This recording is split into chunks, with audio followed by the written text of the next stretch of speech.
Is the screen visible? Yes, ma'am. Okay. Only 47 students have joined, but we will start. Hello ma'am. Huh? Hello. Ma'am तुम्ही 29 आणि 31 तारखेचं जे लेक्चरची link तुम्ही upload केली आहे ना, हा. ती ओपन होत नाहीये. 29 आणि 31 ची का? हो मॅम. काल लगेच चेक केलं का लेक्चर झाले आपलं? आज दुपारी चेक केलं होतं मॅम 12:30-1 दरम्यान. हो का? बरं ठीक आहे, मी बघते, एकदा चेक करते. Okay ma'am. हो हो.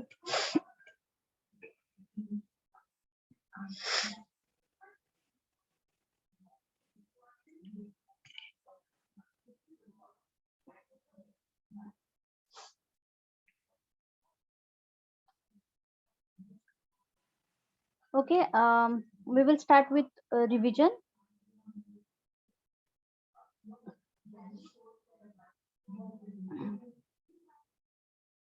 Okay. At the last lecture, we have started sequence in C programming. Okay. Now, sequencing in C programming, it is nothing but a combination of backslash and one character, which is having a different functionality. Okay. In that, I have a list of sequences. आणि आपण जेव्हा sequences आपल्या string मध्ये add करतो किंवा आपल्या programme मध्ये add करतो, तेव्हा त्याचं जे फंक्शन असतं त्याप्रमाणे ते वर्कआउट करतं. ते स्वतःला ऍज इट इज डिस्प्ले करत नाही किंवा ऍज इट इज आउटपुट मध्ये आपल्याला तो पर्टिक्युलर कॅरेक्टर दिसत नाही. ठीक आहे, कारण त्या पर्टिक्युलर कॅरेक्टरला एक वेगळं फंक्शन असतं.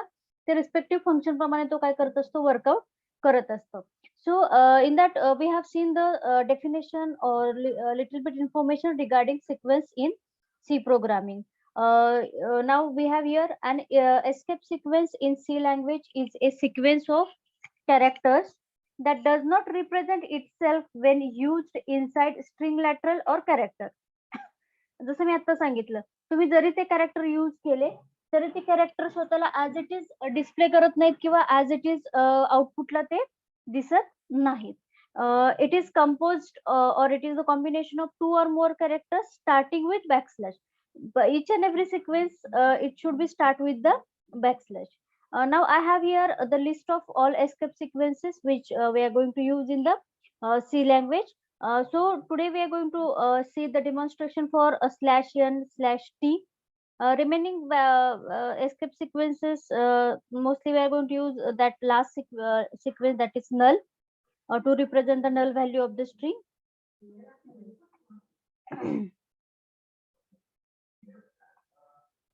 Okay, it is nothing but the escape sequences in C.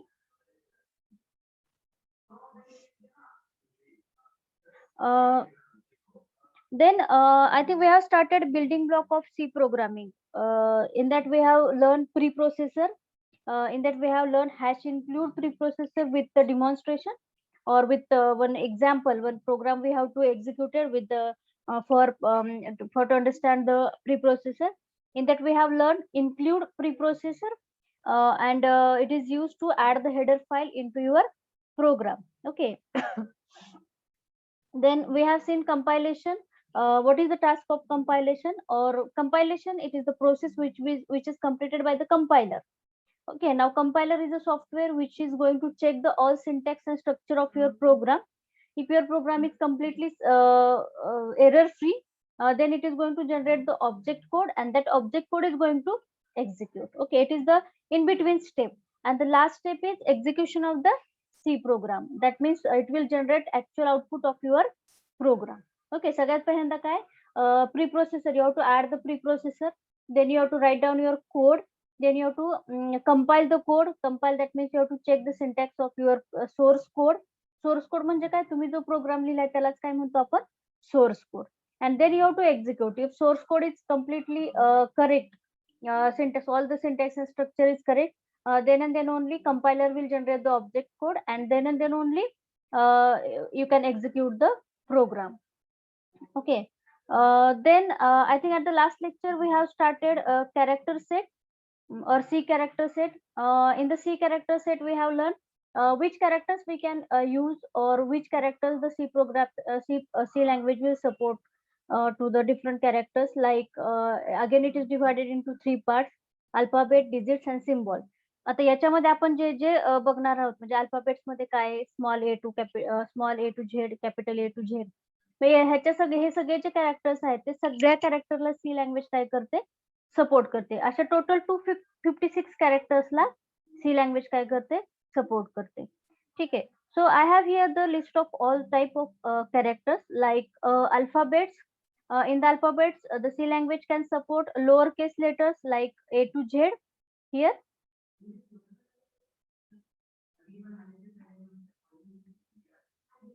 A to Z, then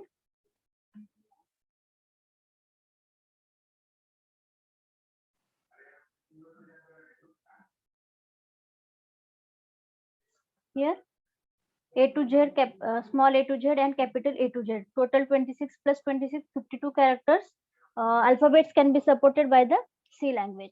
Then in digits, digit can support 0 to 9. Okay, then special symbols. In the special symbol, I have here the list of all the special symbols. Which the C language can support. Again, we have more special symbols which we are going to use as a character in the programming language. ठीक आहे. आता हे alphabets म्हणतो आपण ए to Z. मग तुम्ही ते message साठी लिहा, फंक्शनच्या नावासाठी घ्या, कशासाठीही आपण हे A to Z, small A to Z to capital A to Z हे आपण अल्फाबेट्स यूज करू शकतो. हे डिजिट 0 to 9 हे डिजिट आपण कशासाठीही यूज करू शकतो. ऍज अ इनपुट म्हणा, किंवा तुम्हाला काही व्हॅल्यू असाइन करायची असेल, किंवा एखादा व्हेरिएबल डिक्लेअर करताना जरी तुम्हाला नंबर यूज करायचा असेल तरी तसा आपण नंबर यूज करू शकतो. स्पेशल सिम्बॉल्स म्हणजे हे सगळे स्पेशल सिम्बॉल आहेत.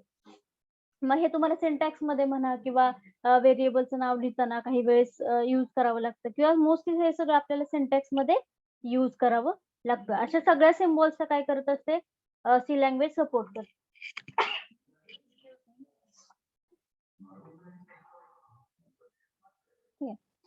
Then we have seen tokens in C language. Tokens मध्ये काल पाहिलं आपण हे tokens actually it is the combination of all the elements which we are going to use to develop the C language.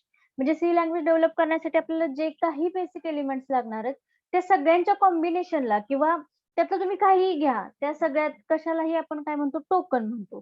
बरोबर आहे. नाव here classification of tokens in C language. Tokens in C language can be divided into the following categories.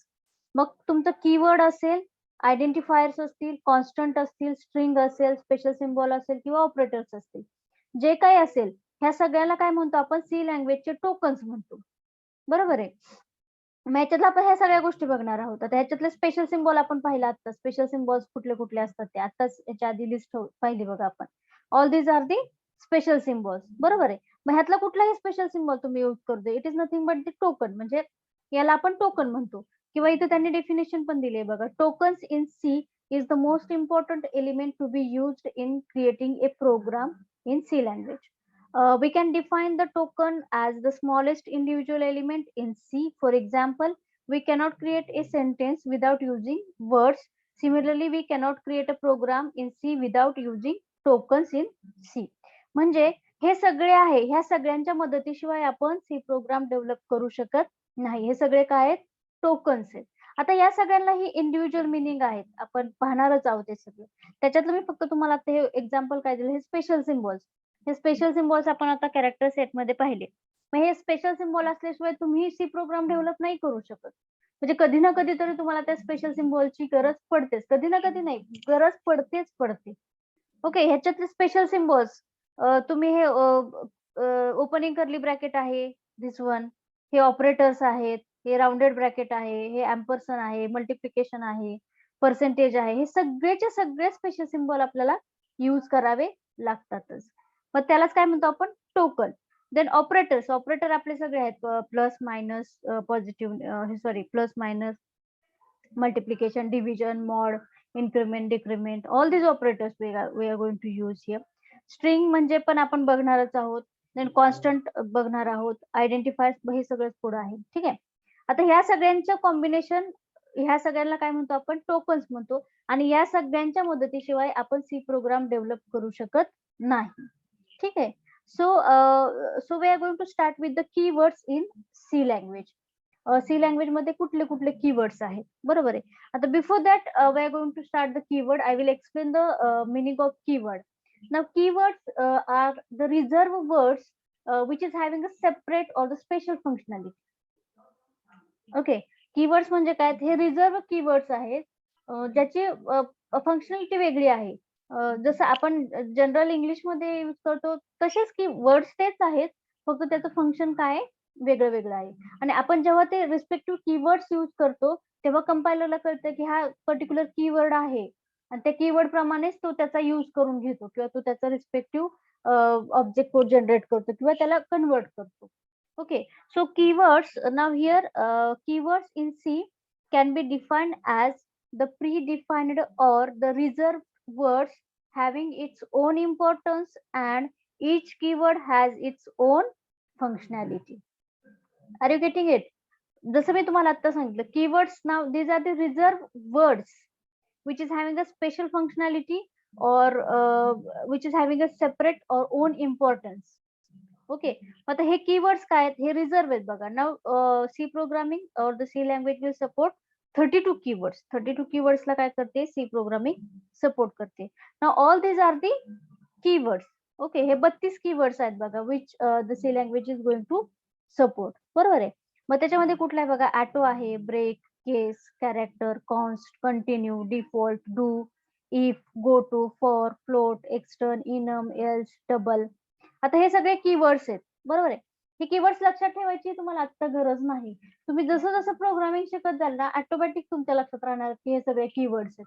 कारण हे keyword आपण त्याच respective कामासाठी फक्त use करतो.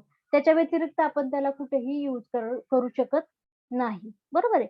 ते कीवर्ड्स हे कीवर्ड्सच आहे आणि ते त्याच्या त्या तेवढ्याच कामापुरतं आपण त्याला काय करतो, युज करतोय. येते लक्षात?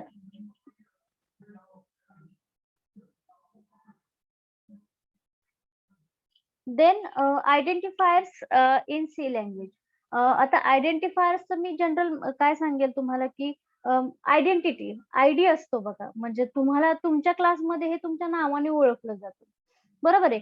तसंच जे प्रोग्रामिंग शिकताना आपण ज्या बेसिक बेसिक गोष्टी यूज करणार आहोत, म्हणजे जसं की व्हेरिएबल असेल, फंक्शन असेल, जे आपले प्रत्येक युनिट दिले बघा, प्रत्येक युनिट मध्ये आपल्याला एक एक नवीन नवीन कन्सेप्ट शिकत जायची.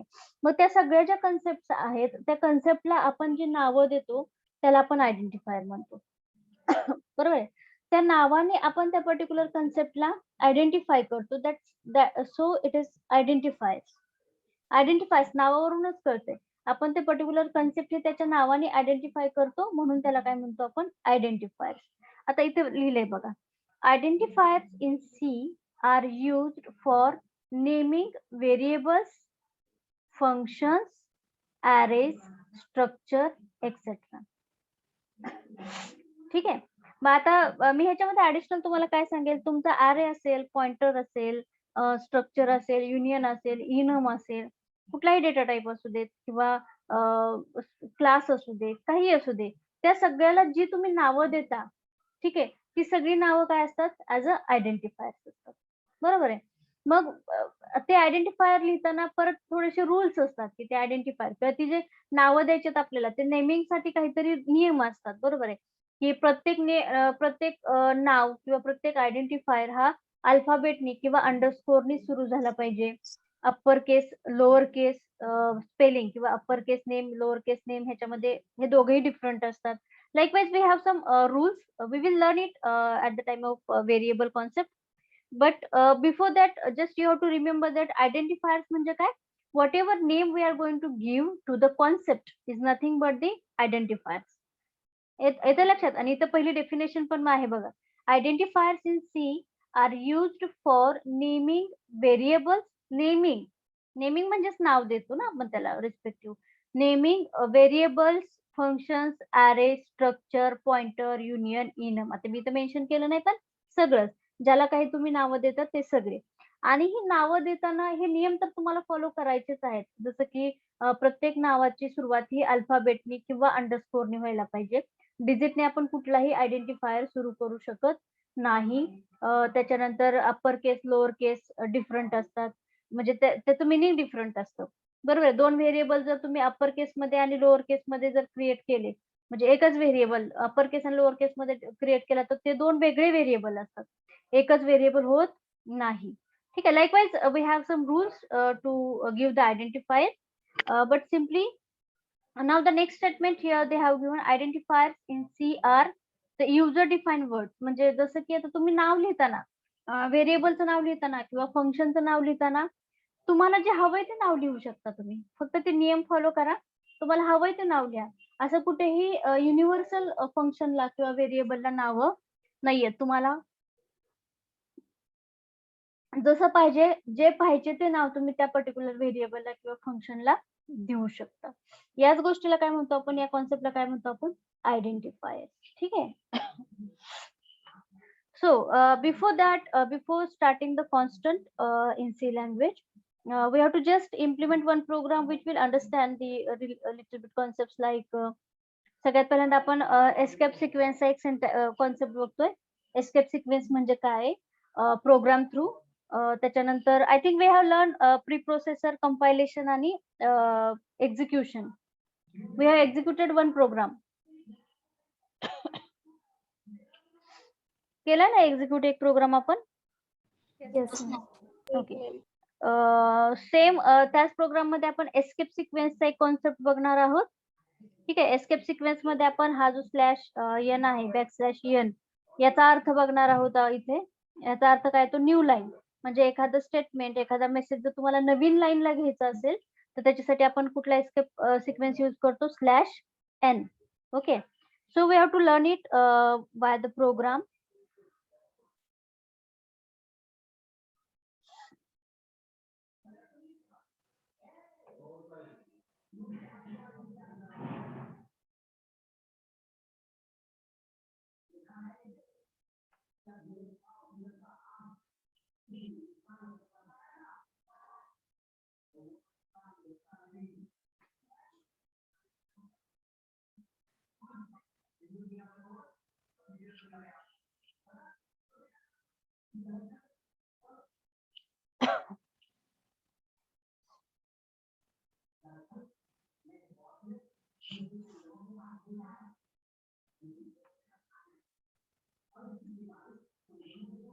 Okay.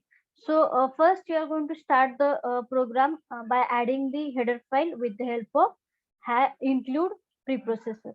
आता प्रीप्रोसेसर लिहिताना आपण काय, इन्क्लूड हा प्रीप्रोसेसर आपण बघितला. प्रत्येक प्रीप्रोसेसरच्या आधी आपल्याला कुठला सिम्बॉल ऍड करावा लागतो, हॅश. बरोबर. मग मी काय यूज केलं इथं, हॅश इन्क्लूड. आता इन्क्लूड हा प्रीप्रोसेसर आपण कशासाठी यूज करणार आहे, हेडर फाईल इन्क्लूड करण्यासाठी. ठीक आहे. मग मी कुठली हेडर फाईल इन्क्लूड करणार आहे इथे, stdio.h. stdio.h ही हेडर फाईल मी काय केली आहे, इन्क्लूड करून घेतली आहे. बरोबर आहे. आता stdio.h ह्याचा अर्थ काय होतो, स्टँडर्ड इनपुट आउटपुट. stdio म्हणजे काय, स्टँडर्ड इनपुट आउटपुट. आणि .h काय स्पेसिफाय करतो, it is header file. It is header file असं स्पेसिफाय करतो. बरोबर आहे. त्याच्यानंतर आता हे स्टँडर्ड इनपुट आउटपुट का, कारण stdio या फाईल मध्ये मला इनपुट आणि आउटपुट करण्यासाठी जे फंक्शन्स पाहिजेत की नाही, ते सगळे त्याच्यामध्ये डिफाईन केलेले आहेत. काय, कुठले फंक्शन्स डिफाईन केलेले त्याच्यामध्ये, मला जे इनपुट, सपोज मला युजर कडून इनपुट घ्यायचंय किंवा स्क्रीनवरती एखादा मेसेज डिस्प्ले करायचा आहे, ह्याच्यासाठी मला जे काही गरजेचं मटेरियल आहे ते सगळं मटेरियल मला कशामध्ये मिळणार आहे, stdio.h ह्या हेडर फाईल मध्ये मिळणार. बरोबर आहे. मग प्री प्रोसेसर याचा अर्थ काय होतो, तुमचा ऍक्च्युअल सोर्स कोड प्रोसेस करायच्या आधीच त्याला काय करायचंय, प्रोसेस करून ठेवायचंय. फॉर एक्झाम्पल आता तुमच्याकडे एखादं फंक्शन आहे. बरोबर आहे. म्हणजे आता 2 दिवसांनी किंवा फंक्शन आहे तर 2 दिवस आधीच तुम्ही तयारी करून ठेवता. बरोबर आहे की नाही. तर फंक्शनच्या दिवशी सगळी तयारी, फंक्शनच्या दिवशी तयारीला सुरुवात करता का, नाही. मग फंक्शनच्या आधी 2 दिवस तुम्ही जी तयारी केलेली असते की नाही, तिला काय म्हणतो आपण, प्री प्रोसेसर. मग फंक्शनच्या 2 दिवस आधी आपण जी तयारी केलेली असते तेच मटेरियल आपण आपल्या फंक्शन मध्ये युज करतो ना. तो फंक्शनच्या दिवशी वेगळंच काहीतरी करतो का? नाही करत की नाही. जी आपण आधी 2 दिवस तयारी केलेली आहे तेच मटेरियल घेतो, तेच मटेरियल आपण फंक्शनच्या दिवशी यूज करतो.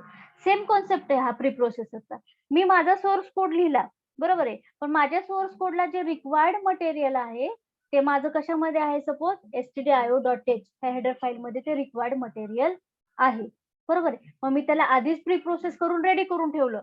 Now it is okay for the help, बरोबर आहे. माझं प्री प्रोसेस झाली म्हणजे stdio.h ही हेडर फाईल काय झाली, आधीच कंपाईल झाली, चेक झाली, त्याच्यात काही एरर आहे का नाही बघितलं, सगळं झालं. नाव she is ready for the help. आता मी त्याच्यातलं जे मला पाहिजे ते युज करून घेणार, झाला विषय.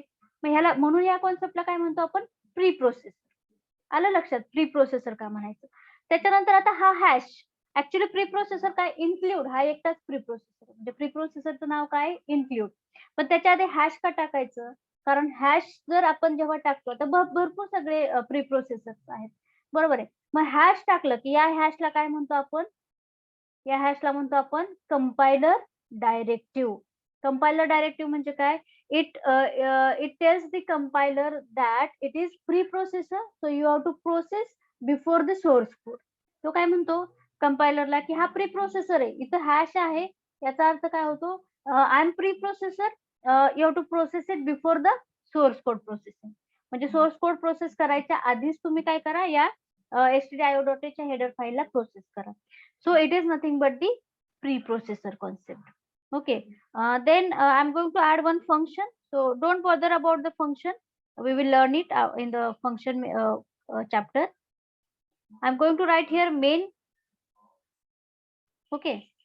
It is the main function. आता हे मेनच का घ्यायचं एवढं मी सांगते फक्त तुम्हाला. Don't bother about function and syntax of the function. Main प्रत्येक तुमच्या सी प्रोग्रामचं एक्झिक्युशन हे मेन फंक्शन पासूनच काय होत असतं, सुरू होत असतं, बरोबर आहे. म्हणून तुमच्या प्रत्येक सी प्रोग्राम मध्ये तुम्हाला मेन फंक्शन घ्यावंच लागतं, बरोबर आहे. मग मी तर म्हणून काय घेतलं, मेन फंक्शन घेतलं. देन मेन फंक्शनच्या नंतर आपण जेव्हा मेन फंक्शन तिथे नाव लिहितो त्याच्यानंतर ओपनिंग क्लोजिंग काउंटेड ब्रॅकेट द्यायला लागतात. एंटर करून ओपनिंग कर्ली ब्रॅकेट म्हणजे त्याच्यामध्ये मला काय लिहायचंय, ब्लॉक लिहायचंय, म्हणून मी काय लिहिलं, opening and closing curly bracket लिहिलेला, बरोबर आहे. आता याच्यामध्ये मी काय केलं, एक मेसेज मी फक्त स्क्रीनवरती डिस्प्ले करणार आहे, प्रिंट एफ.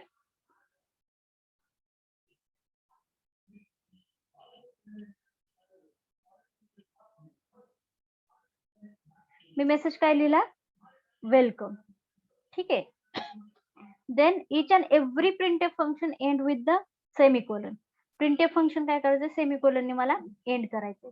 आता मी काय म्हणतेय तुम्हाला, printf हे काय फंक्शन आहे, बरोबर आहे.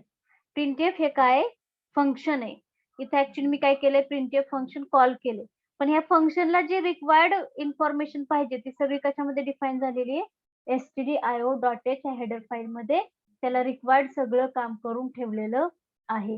मी फक्त आणि फक्त printf हे फंक्शन युज केलं, बरोबर आहे. त्याला काय इनपुट द्यायचं, त्याचं काय सिंटॅक्स आहे, काय नाही, सगळं कशामध्ये डिफाईन झालेलं आहे, तुमच्या stdio.h हेडर फाईल मध्ये सगळं प्री प्रोसेस झालेलं आहे, प्री डिफाईन झालेलं आहे. मी फक्त आणि फक्त इथं काय केलं, printf हे function according to syntax use केलं. मी त्याच्यासाठी दुसरे कुठलेही एफर्ट्स घेतलेले नाहीत. म्हणून मी काय म्हंटल तुम्हाला, stdio म्हणजे काय, स्टँडर्ड इनपुट आउटपुट, म्हणजे जे मला काही इनपुट आणि आउटपुट साठी जे काही ऑपरेशन करायचे असतात त्याचं सगळं मटेरियल कुठल्या फाईल मध्ये अवेलेबल आहे, मला stdio.h ह्या हेडर फाईल मध्ये अवेलेबल आहे. मग याच्यामध्ये printf हे फंक्शन मी कशासाठी युज करणार आहे, आउटपुट साठी युज करणार आहे, बरोबर आहे.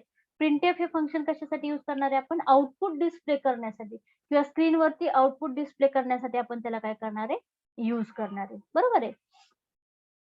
त्याच्यानंतर आता अजून एक गोष्ट, हे झालं इथपर्यंत सिंपल प्रोग्राम बघतोय आपण. आता जेव्हा तुम्ही सी चा एडिटर युज केला म्हणून ठीक आहे. आता इथे काय आलं बघा, ऑटोमॅटिकच मेन डॉट सी हे नाव आलं तुमच्या फाईलला, बरोबर आहे. आता ह्याच्यामध्ये मेन हे काय, it is name of your file और नेम ऑफ युअर प्रोग्राम. आता हे डॉट सी का आलं, कारण हा सी लँग्वेजचा प्रोग्राम आहे, म्हणून तुमच्या फाईलला एक्सटेन्शन काय येतं, डॉट सी. जर हाच प्रोग्राम किंवा हा प्रोग्राम जर तुम्ही C++ मध्ये लिहिला असता तर ह्याला एक्सटेन्शन काय आलं असतं .cpp. हाच प्रोग्राम जर तुम्ही जावा मध्ये लिहिला असता तर त्याला एक्सटेन्शन काय आलं असतं .java. हाच प्रोग्राम तुम्ही PHP मध्ये लिहिला असता तर एक्सटेन्शन आलेलं असतं .php. हाच प्रोग्राम तुम्ही पायथॉन मध्ये लिहिला असता तर एक्सटेन्शन काय आलं असतं .py. Are you getting it? It is nothing but the extension which is depend on the language. हे C किंवा .c हे काय तुमच्या फाईलचं एक्सटेन्शन आहे आणि हे कशावरती डिपेंड आहे तुम्ही कुठल्या लँग्वेज मध्ये प्रोग्राम करताय त्याच्यावरती त्याचं एक्सटेन्शन डिपेंड असतं. म्हणून प्रत्येक C लँग्वेज मधला आपण जो प्रोग्राम लिहितो त्या फाईलला किंवा त्या प्रोग्रामला काय नाव असतं नाव तुम्ही काही देऊ शकता नो प्रॉब्लेम. पण त्याला एक्सटेन्शन काय द्यावं लागतं आपल्याला .c. काय एक्सटेन्शन द्यावं लागतं आपल्याला .c. म्हणून इथं आलं बघा .c. ठीक आहे. आता त्याच्यानंतरची स्टेप काय पाहिली होती आपण कंपायलेशन. कंपायलेशन मध्ये काय करतो आपण सगळं सिंटॅक्स वगैरे चेक करतो. म्हणजे हे ओपनिंग अँग्युलर ब्रॅकेट आहे तर क्लोजिंग अँग्युलर ब्रॅकेट आहे का आहे. ओपनिंग राउंडेड ब्रॅकेट आहे तर क्लोजिंग राउंडेड ब्रॅकेट आहे का आहे. ओपनिंग कर्ली ब्रॅकेट आहे क्लोजिंग कर्ली ब्रॅकेट आहे ओके. इथं ओपनिंग कर्ली ब्रॅकेट आहे इथं ओपनिंग कर्ली ब्रॅकेट आहे ओके. सेमिकोलन आहे ओके डन. हा मॅडम हा एक डाऊट होता. काय हो तिथं प्रिंट च्या नंतर जे ब्रॅकेट मध्ये वेलकम लिहिलेलं आहे ते वेल नंतर स्पेस पडलाय का तो पडतच असतो तसा? नाही तुम्ही हे जे डबल कोट मध्ये आपण हा मेसेज लिहितो ना तुम्ही काहीही हा. मेसेज लिहा काहीही लिहा स्पेस द्या सिम्बॉल्स ऍड करा काहीही करा नो वरी. कारण तो मेसेज फक्त त्याला डिस्प्ले करायचा असतो तिथं काहीच प्रॉब्लेम नाहीये. नाही मॅडम ते वेलकम असं म्हणजे वेल नंतर स्पेस पडलाय का म्हणजे वेल वेगळं आणि कम वेगळं दिसायला तिथं. नाही मी स्पेस दिलाय स्पेस दिला तरी चालतो. ओके. स्पेस तो तेच सांगते मी हा मेसेज आहे. मग तुम्ही हम्म. मेसेज मध्ये काही लिहा स्पेस द्या सिम्बॉल्स ऍड करा काही पण करू शकता काहीच प्रॉब्लेम नाहीये. ओके. कारण तो फक्त स्क्रीनवरती त्याला डिस्प्ले करायचा त्याच्यावरती काही ऑपरेशन्स नाही करायचे. ठीक आहे. Hello ma'am yes. हा तो सेकंड पॉइंट आहे का नाही वॉइड मेन हा तिथं आपण इंट मेन पण टाकू शकतो ना? हो टाकू शकतो पण मी अजून तुम्हाला डेटा टाइप्स वगैरे काहीच सांगितलेले नाहीयेत ना म्हणून मी थोडं कन्फ्युजन नको म्हणून ते वॉइडच यूज केलेले. ओके. इथं मी इंट टाकलं ना तर मला इथं रिटर्न 0 करावं लागेल. इंटचा हा, अर्थ तेच काय होतो दोन्हींची वेगळी type. नाही मग इंटचा अर्थ होतो की तुम्ही त्या फंक्शनला इंटिजर व्हॅल्यू रिटर्न करायला पाहिजे बरोबर आहे. मग आता मला इंटिजर व्हॅल्यू रिटर्न करायला तर माझ्याकडे कुठली स्पेशल व्हॅल्यू तर नाहीये सो आय विल रिटर्न 0 असं केलं तरी चालतं. पण ते कन्फ्युजन नको एक्स्ट्रा स्टेटमेंट्स आता नवीन पहिल्या स्टेजला तुम्हाला नको म्हणून मी तिथं वाईट घेतलं इंटिजर घेतलं तरी चालतं काही प्रॉब्लेम नाही. ओके. ठीक आहे इथपर्यंत कळालं. आता कंपायलर मध्ये त्यानं काय केलं सिंटॅक्स चेक केलं बरोबर आहे. जेव्हा आपण इथे एक्झिक्यूट म्हणतोय आता तुम्ही म्हणाल एक्झिक्यूट ही लास्ट स्टेप आहे बरोबर आहे. पण हा ऑनलाईन एडिटर मध्ये तो कंपाईल पण करतो आणि एक्झिक्यूट पण करतो. जेव्हा तुम्ही ह्या एक्झिक्यूट बटन वरती क्लिक करताय तेव्हा तो कम्प्लीट प्रोग्रामला कंपाईल पण करतोय आणि एक्झिक्यूट पण करतोय बरोबर आहे. आता कंपाईल करण्यासाठी इथं काय करतोय आपण जीसीसी कंपायलर यूज केलाय बरोबर आहे. कुठला कंपायलर यूज केलाय जीसीसी कंपायलर यूज केलाय. आता प्रत्येक ऑपरेटिंग सिस्टम प्रमाणे किंवा प्रत्येक एडिटर प्रमाणे काय असतो कंपायलर वेगळा असतो. मग इथं त्यांनी उबंटू किंवा लिनक्स बेस्ड ऑपरेटिंग सिस्टम आहे ह्यांची ऑनलाईन असल्यामुळे सो ते जे ओपन सोर्स कंपायलर असतात तेच यूज केलेले. आता मी इथे एक्झिक्यूट बटन वरती क्लिक केलं हे बघा इथं आलं जीसीसी. हा काय जीसीसी हा कंपायलर आहे. त्यांनी कुठली फाईल कंपाईल केली main.c ही फाईल कंपाईल केली आणि आउटपुट काय मिळालं मला वेलकम. आउटपुट काय मिळालं मला वेलकम. मला आता आउटपुट मिळालं याचा अर्थ माझा कम्प्लीट प्रोग्राम काय एरर फ्री आहे. सगळे सिंटॅक्स करेक्ट आहेत काहीही चुकलेलं नाही. ठीक आहे हे झालं कंपाईल पण झालं आणि एक्झिक्यूट पण झालं. आता इन केस मी जर सपोज इथे हे मिस झालं माझं क्लोजिंग कर्ली ब्रॅकेट मिस झालं माझ्या लक्षात नाही आलं टाकायचं तर काय होते बघूया तसं.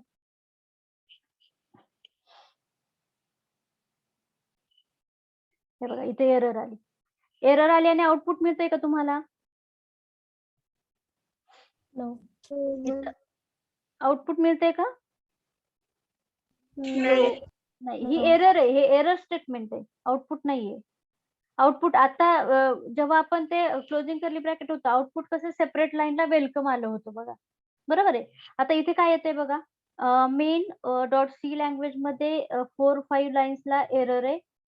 Expected declaration or statement at the end of input printf welcome. Okay, declaration statements or at the end of input म्हणजे याच्या ह्या प्रिंटएफ फंक्शन नंतर काय एक्सपेक्टेड आहे, क्लोजिंग कर्ली ब्रॅकेट एक्सपेक्टेड आहे. बरोबर आहे. सो असे जर तुम्ही म्हणजे ही प्रोसेस कशामध्ये झाली, कंपायलेशन मध्ये झाली. बरोबर, तुमचा प्रोग्राम एक्झिक्यूट झालाच नाही, ऑब्जेक्ट कोड जनरेटच झाला नाही. हे फक्त कंपायलरनीच काय केलं, चेक केलं, सगळं चेक केलं, त्याला क्लोजिंग कर्ली ब्रॅकेट सापडलाच नाही. त्यामुळे त्यांनी काय केली, ही एरर मेसेज डिस्प्ले केला. Now it is the process of compilation. आणि हे कोण परफॉर्म करतो, कंपायलर काय करतो, कंपायलेशनची प्रोसेस कंप्लीट करत असतो. ठीक आहे, आता हे झालं. आता आपण परत एकदा एक्झिक्यूट करूयात. आता झालं, कंपायलरचं काम कळालं तुम्हाला. येस. ठीक आहे, आता मी काय करते, याच्यामध्ये आपण एस्केप सिक्वेन्सचा एक कॉन्सेप्ट आपल्याला बघायचा आहे, एस्केप सिक्वेन्सचा. मग मी ह्याच्यासाठी काय करते, अजून एक प्रिंटएफ फंक्शन ऍड करते.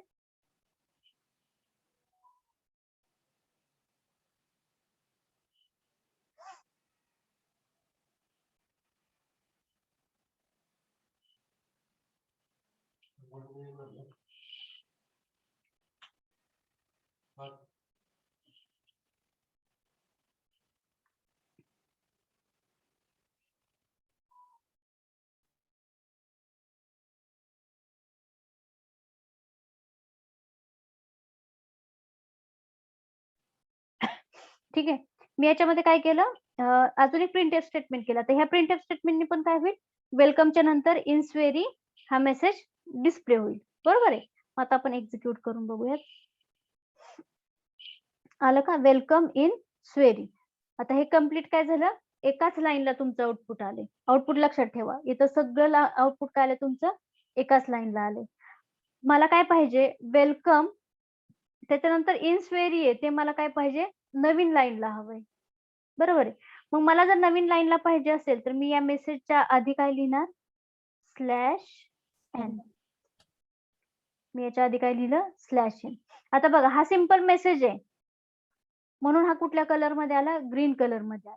तसं बघायला गेलं तर एन पण कॅरेक्टरच आहे ना, तो पण ग्रीन कलर मध्ये यायला पाहिजे, पण नाही. या एनच्या आधी आपण काय केलं, बॅकस्लॅश यूज केला. बरोबर, बॅकस्लॅश यूज केला की लगेच कळतंय की तो it is the escape sequence. बरोबर आहे, म्हणून त्याचा कलरही चेंज झाला. त्याचा कलर काय झाला, रेड. बरोबर. मग आता याचा ह्या एस्केप सिक्वेन्सचा अर्थ काय होतो, स्लॅश एन म्हणजे तिथून पुढे जो आपण मेसेज लिहू तो मेसेज कुठे यायला पाहिजे, नवीन लाईनला यायला पाहिजे. तिथून पुढे आपण जे काय लिहू ते काय व्हायला पाहिजे, नवीन लाईनला यायला पाहिजे, असा त्याचा अर्थ होतो. मग आता आपण याला परत एकदा एक्झिक्यूट करून बघूया. आला मेसेज दुसऱ्या लाईनला, आलं लक्षात, एस्केप सिक्वेन्सचा कन्सेप्ट लक्षात आला. येस. ठीक आहे, त्याच्यामध्येच आपण स्लॅश टी हा एक एस्केप सिक्वेन्स बघूयात आपण. स्लॅश टी,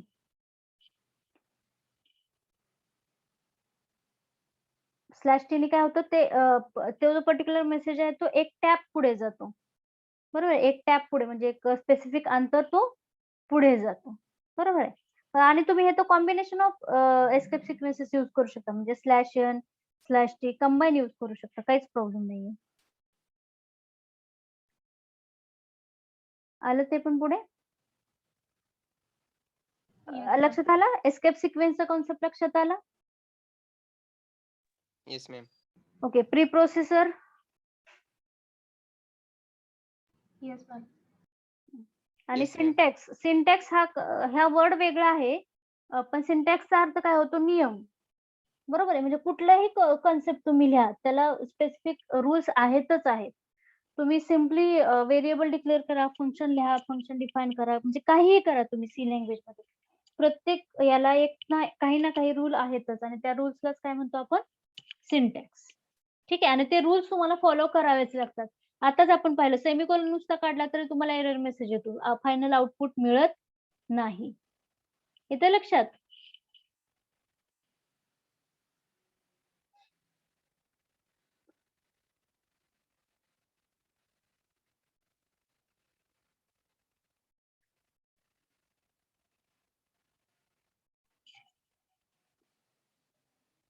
आता कॅरेक्टर सेटला पण आपण म्हणजे सिंपल आहे बघा ना, आता इथं जे आपण प्रोग्राम लिहिला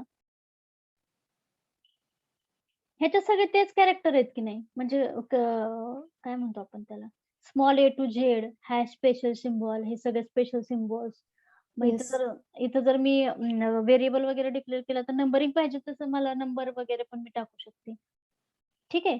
बट तेच काय झालं, it is complete set of character which the C language is going to support. तेच आपण पाहिले ना सगळे.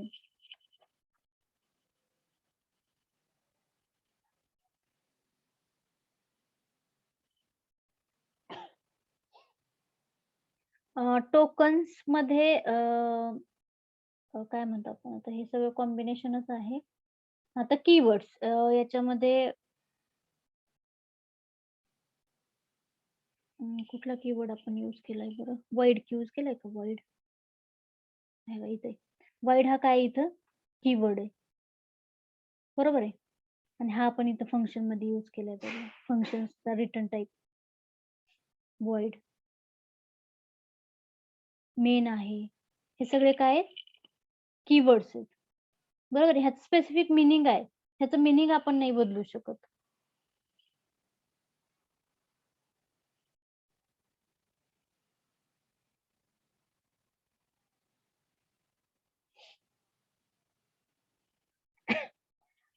आता आयडेंटिफायर्स एक सिंपल एक्झाम्पल तुम्हाला सांगू का याच प्रोग्राम मध्ये. आयडेंटिफायर्स म्हणजे आपण काय म्हणतोय, एखाद्या फंक्शनला किंवा एखाद्या व्हेरिएबलला आपण जे नाव देतो त्याला काय म्हणतोय आपण, आयडेंटिफायर. इन केस आता मी या प्रोग्राम मध्ये एक व्हेरिएबल डिक्लेअर केला, ठीक आहे, मी काय डिक्लेअर केला, इंटिजर टाईपचा एक व्हेरिएबल डिक्लेअर केला ए. ओके, आता it is the syntax or it is the provision to declare the variable. Integer A, आता व्हेरिएबल कॉन्सेप्ट मध्ये आपण बघणारच आहोत, बरोबर आहे. व्हेरिएबल मी डिक्लेअर केला ज्याचं नाव काय आहे, ए. आता हे जे नाव आहे यालाच काय म्हणतो आपण, आयडेंटिफायर. हे जे नाव आहे यालाच काय म्हणतो आपण, आयडेंटिफायर. आता आयडेंटिफायरचा पहिला रूल काय आहे, एकतर ह्या आयडेंटिफायरला मी इथं A1 असं पण एखादा व्हेरिएबल डिक्लेअर करू शकतो आपण. ए करू शकतो, A1 करू शकतो, ABC1 करू शकतो, ABC करू शकतो. कुठलंही कॉम्बिनेशन आपण काय करू शकतो, यूज करू शकतो. आता बघा इथं एरर येते का, आपण चेक करूयात एकदा. ठीक आहे, याच्यामध्ये काही एरर नाहीये, फक्त मी व्हेरिएबल डिक्लेअर केला. पण हाच व्हेरिएबल जर मी इथं 1 घेण्याच्या ऐवजी मी स्टार्टिंगला 1 घेतलं तर काय एरर येते बघा. कारण आपण मगाशीच पाहिलं बघा, आयडेंटिफायर्स लिहिताना किंवा कुठल्याही कॉन्सेप्टला नाव देताना हे अल्फाबेट, ते नाव अल्फाबेट किंवा अंडरस्कोरनी सुरू व्हायला पाहिजे, डिजिटनी सुरू व्हायला नाही पाहिजे. तिथं बघूयात आपण मेसेज काय येतो. बघा इथे मेसेज आला, error, expected identifier or rounded bracket before the numeric constant. म्हणजे याचाच अर्थ काय होतो की तुम्ही जे व्हेरिएबलला नाव दिलेले ते डिजिटनी सुरू करू शकत नाही, पण ते अंडरस्कोरनी सुरू होते का बघूयात.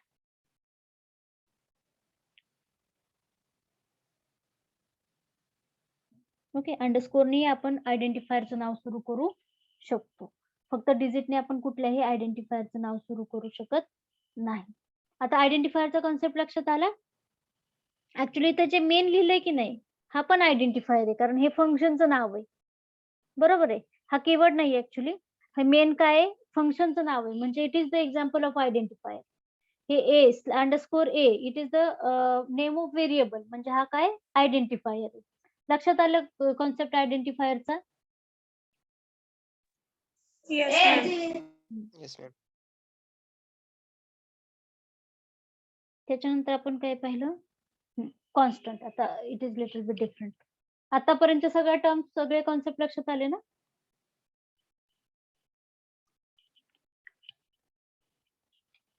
ठीक आहे. Now we are going to start constants in C language. आता कॉन्स्टंट म्हणजे काय, म्हणजे त्याच्या नावावरूनच कळते आपल्याला, ज्याच्या व्हॅल्यू कॉन्स्टंट राहतात त्याला काय म्हणतो आपण, कॉन्स्टंट, बरोबर आहे. मग इथे त्यांनी काय दिले बघा, ए कॉन्स्टंट इज ए व्हॅल्यू और variable that can't be changed in the program. For example, 10, 20, A, 3.4, C programming, etc. म्हणजे काही व्हॅल्यू द्या, खरं ते एक्झाम्पल दिलेले त्यांनी. एखादा व्हेरिएबल किंवा एखादा कॉन्स्टंट डिक्लेअर केल्यानंतर त्याला तुम्ही काहीही व्हॅल्यू देऊ शकता, बरोबर आहे. आणि ती व्हॅल्यू दिल्यानंतर त्याची व्हॅल्यू आपण थ्रू आउट प्रोग्राम चेंज करू शकत नाही, कारण ते कॉन्स्टंटच असतात. Again there are two ways to define the constant in C language.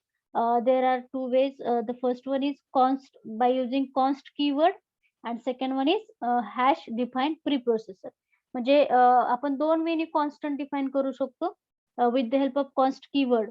Const हा कीवर्ड आहे, त्याच्या मदतीने आपण कॉन्स्टंट डिफाईन करू शकतो, किंवा हॅश डिफाईन हा प्रीप्रोसेसर आहे, ह्याच्या मदतीने आपण काय करू शकतो, कॉन्स्टंट डिक्लेअर करू शकतो किंवा डिफाईन करू शकतो.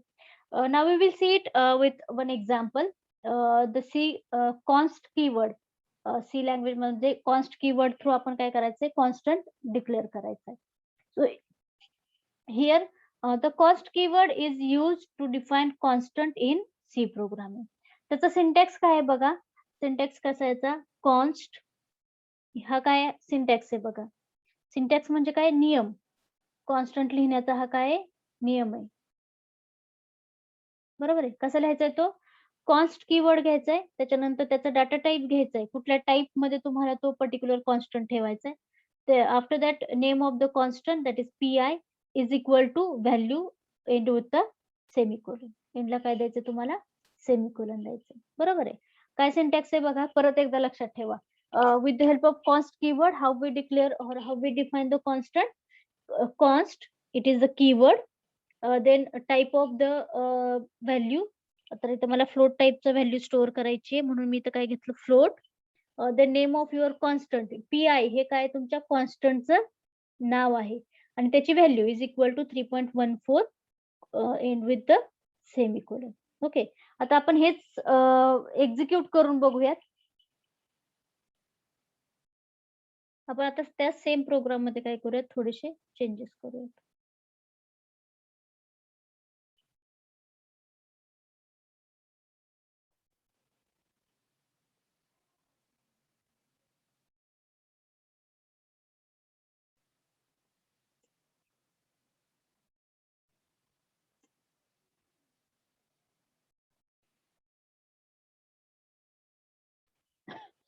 Okay, with the help of const keyword I'm going to declare the constant whose name is pi. आता मी फक्त काय करते, ती व्हॅल्यू डिस्प्ले करून घेते एकदा.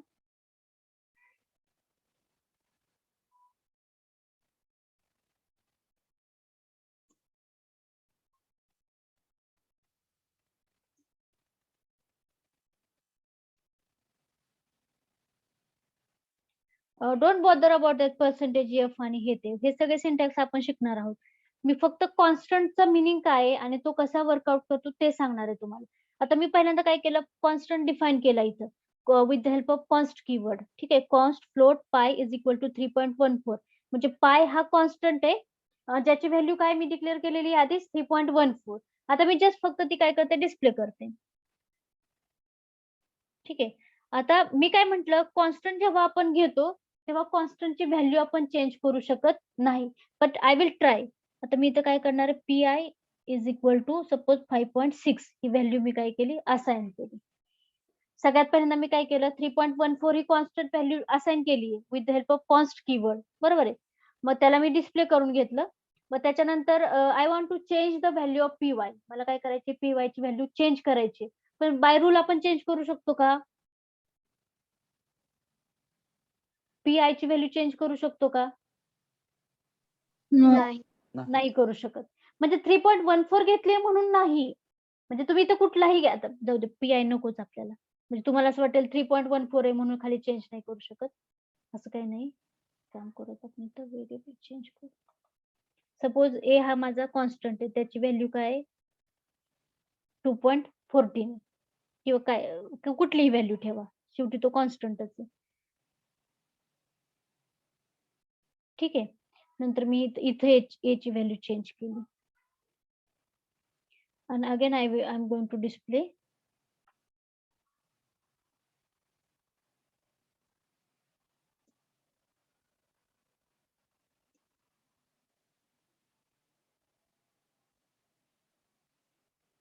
Okay, now we will check what happened here.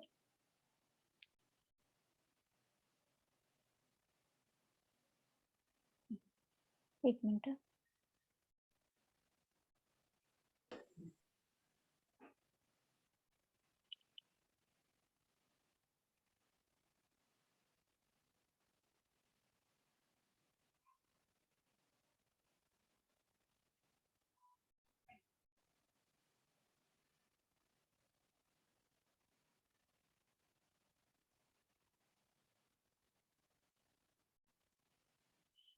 एक मिनिट, हे जे ब्ल्यू लाईन मध्ये आहे ना, ते जरा इग्नोर करा.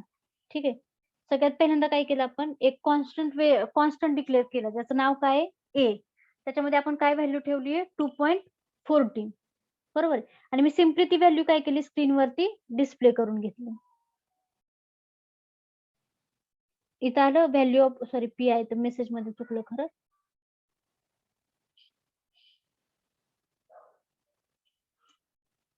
व्हॅल्यू ऑफ ए इज काय, 2.14. बरोबर आहे. व्हॅल्यू डिस्प्ले झाली स्क्रीनवरती. इथपर्यंत कळालं तुम्हाला?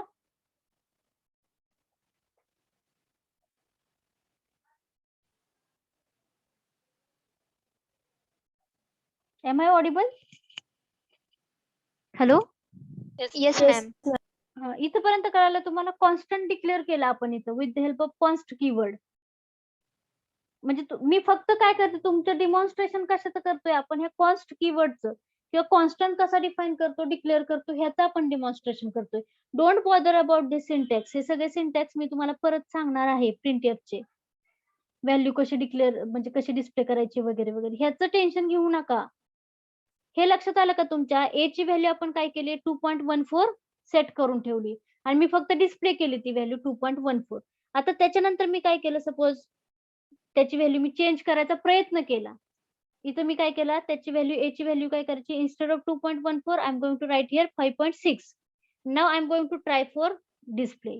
मी काय केलं, ए ची व्हॅल्यू 5.6 केले. तशी करू शकतो का आपण व्हॅल्यू आता? नाही. नाही करू शकत, कारण ए हा कॉन्स्टंट आहे. ए हा व्हेरिएबल, ए हा काय आहे, कॉन्स्टंट आहे. कॉन्स्टंट ज्याची व्हॅल्यू कधी चेंज होत नाही. बरोबर आहे. पण मी काय केलं, ट्राय केलं की त्याची व्हॅल्यू चेंज करायची. तर एरर मेसेज काय येतो आपण बघूया. हे बघा, इथं एरर मेसेज काय आला, 6 error, assignment of read only variable A. A हा काय, फक्त रीड ओनली आहे, म्हणजे आपण फक्त त्याला रीड करू शकतो, त्याच्यामध्ये राईट करू शकत नाही. म्हणजेच काय, तो इनडायरेक्टली तो काय, कॉन्स्टंट आहे. आपण त्याला परत चेंज करू शकत नाही. जी व्हॅल्यू त्याची डिक्लेअर केलेली आहे तीच व्हॅल्यू तुम्हाला पूर्ण प्रोग्राम मध्ये यूज करावी लागते. तुम्ही त्याला परत चेंज करू शकत नाही. येतंय लक्षात? लक्षात आला का हा concept? Yes, ma'am. Yes, ma'am. सगळ्यांच्या? Boys,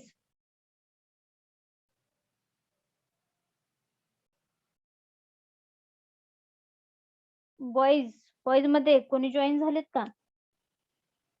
Yes, madam. हा कन्सेप्ट लक्षात आला का? Yes, madam. हा महत्वाचा कन्सेप्ट आहे हे सगळे. ठीक आहे. कॉन्स्ट म्हणजेच कॉन्स्टंट डिक्लेअर करायचं with the help of const keyword. आता सिंटॅक्स परत एकदा चेक करूयात आपण, किंवा वाटलं तर तुम्ही नोटबुक मध्ये लिहून घ्या. सिंटॅक्स काय, const keyword, then data type, म्हणजे कुठल्या टाईपची व्हॅल्यू तुम्हाला स्टोअर करायची त्याप्रमाणे data type. Then name of the व्हेरिएबलचं, सॉरी, नेम ऑफ कॉन्स्टंटचं नाव इज इक्वल टू व्हॅल्यू, जी काय व्हॅल्यू तुम्हाला कॉन्स्टंट ठेवायची ती, एंड विथ सेमिकोलॉन. लक्षात आलं? Yes, ma'am. ठीक आहे. नाव नेक्स्ट काय, with the help of pre processor. म्हणजे प्री प्रोसेसर थ्रू पण आपण काय करू शकतो, एखादं कॉन्स्टंट डिक्लेअर करू शकतो. आता त्याचा सिंटॅक्स पण काय बघा इथे, हॅश इन्क्लूड हॅश डिफाईन पाय 3.14. आता इथे इक्वल टू सेमिकोलॉन वगैरे द्यायची गरज नाही, कारण हा प्री प्रोसेसर आहे. मग प्री प्रोसेसर लिहिताना नेहमी काय लिहितो आपण, ह्याच्यामध्ये डिफाईन हा काय, प्री प्रोसेसर आहे. डिफाईन काय, हा प्री प्रोसेसर आहे. म्हणजे हा प्री प्रोसेसर आहे म्हणून त्याच्या आधी काय यूज केलं आपण, हॅश. बरोबर आहे. हॅश डिफाईन पाय 3.14. आता आपण सेम इथं प्रोग्राम मध्ये ट्राय करूया.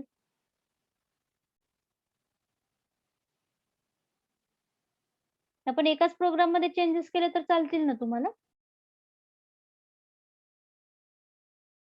याच प्रोग्राम मध्ये कन्फ्युजन होत नाही ना? No, ma'am. No, ma'am. आता याच्यातच आपण कॉन्स्टंट डिक्लेअर करूयात with the help of pre processor. काय, डिफाईन, आता पाय घेऊयात आपण, काय प्रॉब्लेम आहे. पाय इक्वल टू घ्यायचं नाहीये, 3.14.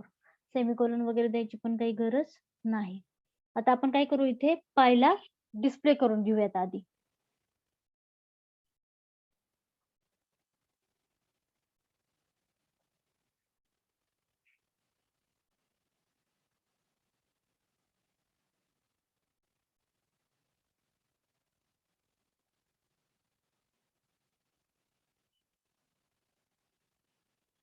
ओके, चेक करूयात आपण. अरे हे काढावं लागेल ना.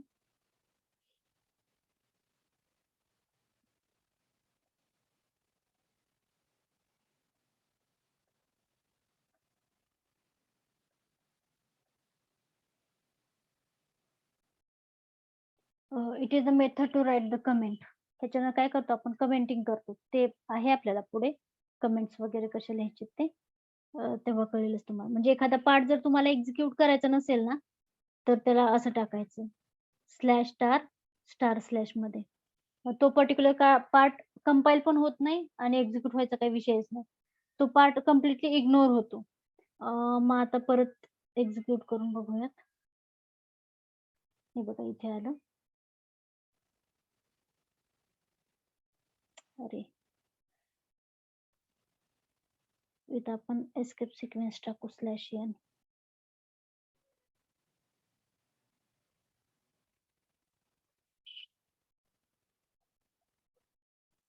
बघा आलं.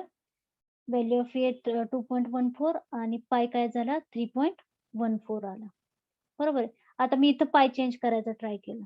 पाय आता इथे चेंज होईल का हो? 6.0 केला, कारण हा पण कॉन्स्टंटच आहेत ना. मग तो ट्राय केला तर बघूयात काय होते.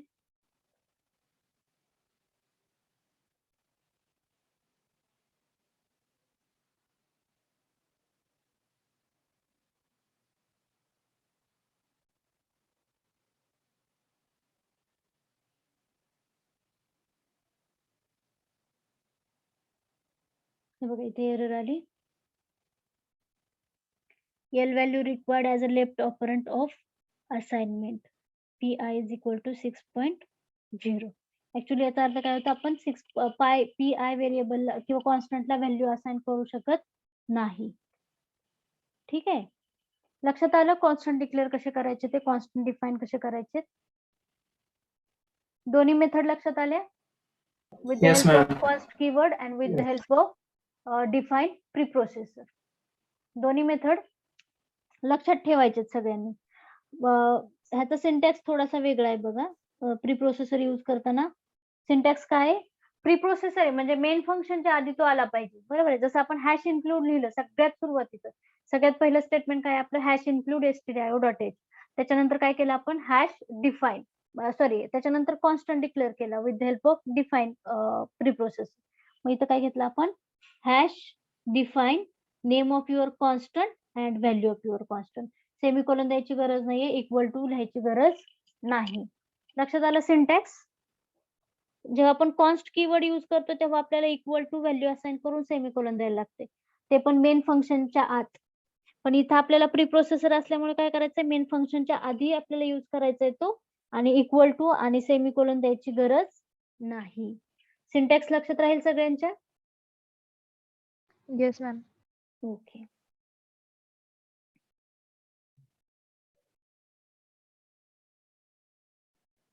Now the next part is variable in C.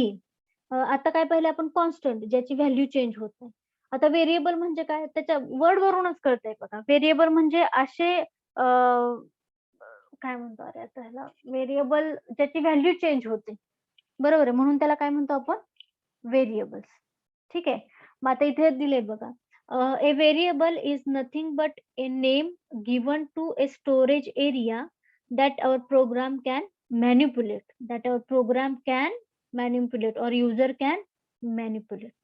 Variable, जेव्हा तुम्ही एखादा व्हेरिएबल डिक्लेअर करता त्यावेळेस काय होत असते, जेव्हा आपण एखादा व्हेरिएबल डिक्लेअर करतो त्यावेळेस ऑटोमॅटिक काय होती, ती पर्टिक्युलर एक मेमरी स्पेस अलोकेट होते त्या पर्टिक्युलर व्हेरिएबलसाठी.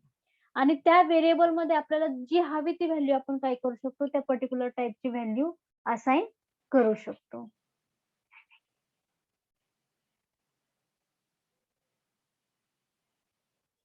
ठीक आहे, म्हणून त्याला काय म्हणतो आपण व्हेरिएबल्स. ठीक आहे, व्हेरिएबल ज्याची व्हॅल्यू चेंज करू शकतो, युजर करू शकतो किंवा डेव्हलपर करू शकतो, कुणीही करू शकतो, म्हणून त्याला काय म्हणतो आपण व्हेरिएबल. ओके, नाव here each variable in C has a specific type.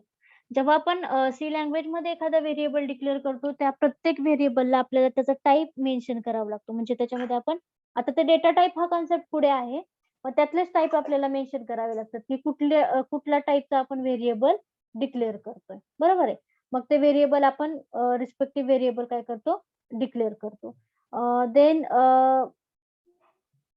हा, आपण जेव्हा एखादा व्हेरिएबल डिक्लेअर करतो तेव्हा तो त्याच्या डिक्लेरेशन वरून कंपायलरला कळतं की कुठल्या टाईपचा व्हेरिएबल आहे. सो अकॉर्डिंगली तो काय करतो मेमरी स्पेस अलोकेट करून घेतो. बरोबर आहे, आता त्याचे काही नियम आहेत, जसे मी ते मगाशी नियम आयडेंटिफायरचे जे रूल सांगितले तेच रूल्स इथं पण ऍप्लिकेबल आहेत. कारण व्हेरिएबलचं नाव म्हणजे आयडेंटिफायरच आहे ना, म्हणून ते जे रूल्स ते जे सांगितले तेच रूल्स इथे पण आहेत. तरी आपण इथे घेतलेले आहेत बघा. The name of a variable can be composition or combination of letters, digits and underscore character. It must begin with either a letter or an underscore. आपण आता चेक केलं बघा, प्रत्येक व्हेरिएबलचं नाव हे अंडरस्कोरने किंवा लेटरनेच किंवा अल्फाबेटने सुरू व्हायला पाहिजे. नंबरने आपण त्या आयडेंटिफायरला नाव देऊ शकत नाही किंवा त्या व्हेरिएबलला नाव देऊ शकत नाही. Then upper case and lower case letters are distinct because C is case sensitive. म्हणजे तुम्हाला मी मगाशी हे सांगितलं, अप्पर केस व्हेरिएबल आणि लोअर केस व्हेरिएबल दोघंही काय आहेत वेगळे आहेत, ते एकच नाहीयेत. कारण सी लँग्वेज ही केस सेन्सिटिव्ह आहेच आहे आणि जबरदस्त केस सेन्सिटिव्ह आहे. ठीक आहे, त्याच्यानंतर here we have a syntax to define the variable. So here a variable definition tells the compiler where and how much storage to create for the variable. Okay, जेव्हा आपण जसं मी तुम्हाला आता सांगितलं व्हेरिएबल डिक्लेअर केल्यानंतर तो कंपायलरला लगेच कळतं की किती मेमरी स्पेस अलोकेट करायची त्या particular व्हेरिएबलसाठी. A variable definition specifies a data type and contains a list of one or more variables of that type as follows. आता इथे आपण सिंटॅक्स पहिले बघूयात. सिंटॅक्स मध्ये व्हेरिएबल डिक्लेअर करताना सगळ्यात पहिल्यांदा तुम्हाला काय लिहावं लागतं, त्याचा टाईप म्हणजे कुठल्या टाईपची व्हॅल्यू आपल्याला त्या पर्टिक्युलर व्हेरिएबल मध्ये स्टोअर करायची, म्हणजे इंटिजर व्हॅल्यू स्टोअर करायची, फ्लोट स्टोअर करायचा आहे का कॅरेक्टर स्टोअर करायचं. So you have to specify here type, then name of your variable, name of your variable. मग तुम्ही एका वेळेस एक व्हेरिएबल डिक्लेअर करा किंवा लिस्ट ऑफ व्हेरिएबल्स डिक्लेअर करा. इथे मी एक्झाम्पल पण घेतले बघा, इंटिजर ए. आता जेव्हा तुम्ही इंटिजर टाईपचे 4 व्हेरिएबल किंवा 3 व्हेरिएबल डिक्लेअर करायचे असतात तेव्हा प्रत्येक व्हेरिएबल हा कॉमानी काय करायचं आपल्याला सेपरेट करायचं आहे. बरोबर आहे, प्रत्येक व्हेरिएबल काय करायचं आपल्याला कॉमानी सेपरेट करायचं आहे. पण प्रत्येक इथे सिंटॅक्स मध्ये पण बघा, प्रत्येक व्हेरिएबल डिक्लेरेशन जे केलेलं आहे आपण, बरोबर आहे, त्या व्हेरिएबलची जी आपण डेफिनेशन लिहिलेली आहे की प्रत्येक व्हेरिएबलची डेफिनेशन एंड विथ कशाने होईल, सेमीकोलनने होईल.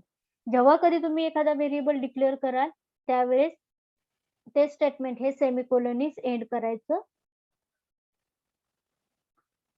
आहे. ठीक आहे, तसं तुम्ही सिंगल व्हेरिएबल पण डिक्लेअर करू शकता वेगवेगळ्या टाईपचा. अरे इथे ऍक्च्युली एफ आणि हे सी स्मॉल आहेत बरं का. आणि कॉम्बिनेशन ऑफ व्हेरिएबल पण आपण काय करू शकतो, सॉरी मल्टिपल व्हेरिएबल्स पण डिक्लेअर करू शकतो आणि सिंगल व्हेरिएबल पण डिक्लेअर करू शकतो. फक्त सिंटॅक्स काय, first you have to specify the type, then name of your variable and every statement end with the semicolon or every variable declaration statement end with the semicolon. ठीक आहे, आता इथं हे झालं. आता इथं प्रोग्राम मध्ये आपण एक्झाम्पल पाहिलं बघा, मगाशी तो रूल पण पाहिला आपण. ठीक आहे, इथे आपण एक व्हेरिएबल मगाशी डिक्लेअर केलेला ना, बघा आपण इथे व्हेरिएबल डिक्लेअर, त्याचा इंट हा काय त्याचा टाईप आहे, म्हणजे इंटिजर टाईपची व्हॅल्यू आपण त्या व्हेरिएबल मध्ये स्टोअर करू शकतो. त्याचं नाव काय, सपोज इथं ए ऑलरेडी झालेला आहे, आपण ई घेऊयात. ई हा काय व्हेरिएबल आहे. ठीक आहे, त्याचा टाईप काय इंटिजर आणि त्याच्या एंडला मी काय दिलं बघा, सेमीकोलन. आता इथं कमेंट मध्ये मी लिहिते इट इज व्हेरिएबल डिक्लेरेशन.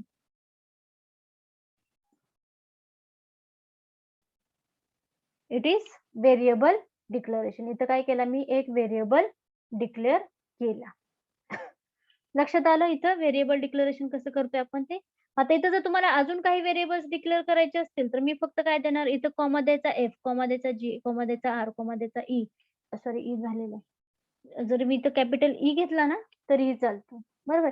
हे सगळे 1, 2, 3, 4, 5 व्हेरिएबल्स मी काय केले, डिक्लेअर केले. आता याच्यामध्ये तुमच्या लक्षात येईल बघा, मी इथं तुम्ही म्हणाल इथं मी स्मॉल ई घेतला आणि इथं कॅपिटल ई घेतला, दोघं तर सेमच आहेत. पण नाही, दोघंही वेगळे आहेत. दोघांसाठी ही वेगळी मेमरी स्पेस काय होते, अलोकेट होत असते.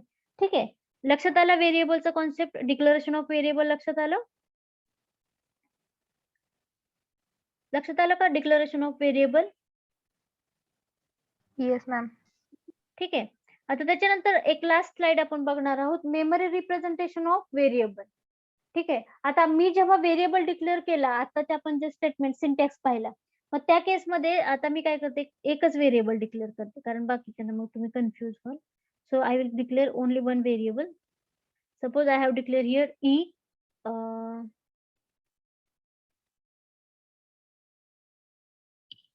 आता मी इथे एक्झाम्पल मध्ये ए डिक्लेअर केलाय. ठीक आहे ना. ए कुठलाही असं ए आपला कॉन्स्टंट आहे, त्यामुळे तो यूज नाही करू शकत आपण. मी काय घेतला, इंटिजर ए घेतला. बरोबर आहे. मी जेव्हा इंटिजर ए आणि सेमिकोलन दिलं की तिथं माझं काय कम्प्लीट झालं, व्हेरिएबल माझा डिक्लेअर झाला. ते जेव्हा कंपायलरला कळतं तेव्हा आपण काय म्हणतो, व्हेरिएबल डिक्लेअर केला त्याचाच अर्थ काय होतो, कंपायलर त्याच्यासाठी एक मेमरी स्पेस अलोकेट करून ठेवतो. मग तुमची जी मेमरी स्पेस असते ना त्याच्यामध्ये बघा, हा काय, हा मेमरी स्लॉट आहे. हा काय, मेमरी स्लॉट आहे. बरोबर आहे. मग त्या मेमरी स्लॉटला नाव काय येतं, ए, कारण तुमच्या व्हेरिएबलचं नाव काय आहे, ए. म्हणून त्या पर्टिक्युलर मेमरी स्लॉटला नाव काय आलं तुमच्या, ए. आता त्याच्यानंतरचं स्टेटमेंट मी काय केलं, ए इज इक्वल टू 10 केलं. म्हणजे मी ए ला काय व्हॅल्यू असाइन केली, 10 व्हॅल्यू असाइन केली. मग ती व्हॅल्यू काय होती, या मेमरी लोकेशनला जाऊन स्टोअर होते. ती व्हॅल्यू कुठे स्टोअर होते, ए साठी जे पर्टिक्युलर मेमरी लोकेशन अलोकेट झालेले त्या पर्टिक्युलर मेमरी लोकेशनला जाऊन काय होती, ए ची व्हॅल्यू असाइन होते.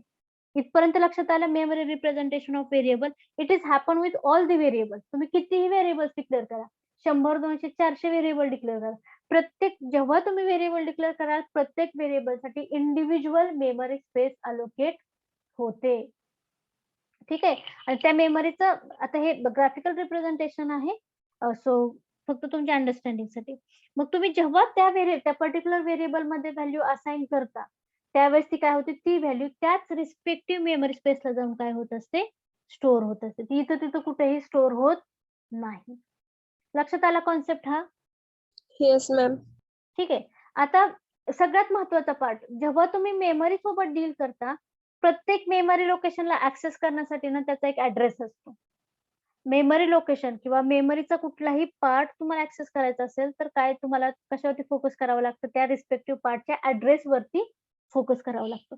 मग आता मी इथे एक सिंपल एक्झाम्पल घेतले. ऍक्च्युली आपण ऍड्रेसेस पण चेक करू शकतो, तुमच्या व्हेरिएबलचा ऍड्रेस चेक करू शकतो, पण तो ऍड्रेस ऍक्च्युली हेक्साडेसिमल मध्ये येतो. पण हा मी एक सिंपल तुमच्या अंडरस्टँडिंग साठी काय घेतले, 100 हा काय माझ्या ह्या पर्टिक्युलर मेमरी स्पेसचा ऍड्रेस आहे. माझ्या मेमरी स्पेसचा ऍड्रेस काय, 100. आलं लक्षात? ठीक आहे इथपर्यंत? Yes ma'am. Okay. Now we will stop here. I will take the attendance.